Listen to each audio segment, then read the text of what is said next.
তো বাইক বাজার ইভিতে আমরা নিয়ে এসেছি লোডার। একবার লোডারের ক্যাপাসিটি দেখে নেয়, দাদার মতন 10টা লোককে টেনে এই গাড়ি নিয়ে চলে যাবে। কি হ্যাঁ হেভি ক্যাপাসিটি তো, দারুণ। দেখি আমরা উঠে যাচ্ছি, দেখুন গাড়ি, দেখুন ক্যাপাসিটি, দেখুন গাড়ি নড়ছে, নড়বে না স্যার, নড়বে না, এত মজবুত গাড়ি আছে। হ্যাঁ এখানে উঠে যাবো, এখানেও আমি উঠে গেলে কোনো কিছু ভাঙবে না।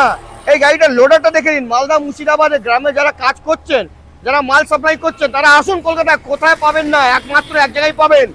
কোথায়? বাইক বাজার 104 ইভি, ইভিতে পাবো। 600 কেজির বেশি লোড নেবে, 600 কেজি গ্যারান্টি। মানে আমাদের মতন 10টা লোক একদম একদম লোড নিয়ে চলে যাবে। এভারেজ যদি আমাদের ওজন 60 কেজি করে ধরি, হ্যাঁ। 600 মানে 10 জন লোক আরামসে চলে যাবে। তো এই গাড়ির টানও কেমন, কোনো মাইলেজ কেমন দিবে? আগে 600 কিলো মাইলেজ যেরকম ব্যাটারি নেবে সেরকম মাইলেজ, সেরকমই, একদম মানে মিনিমাম 60 তো নেবেই নেবে। একদম। সে তো তো দেখে নিন এই গাড়ি দারুন, আমি তো মজা এসে গেছে। প্রাইস কেমন হবে আমাদের?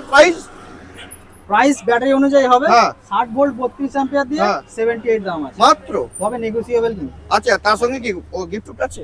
হ্যাঁ গিফট আছে। তো গিফটের জন্য আসতে হবে কোথায়? বাইক বাজার 104 স্ক্রিন নাম্বার আছে। এই গাড়ি এখনো দাদার কাছে অ্যাভেলেবল, 10টা পিস রেডি আছে আপনাদের জন্য। ঠিক আছে, আসবেন আর বুকিং করে নিয়ে চলে যাবেন নিজের বাড়ি।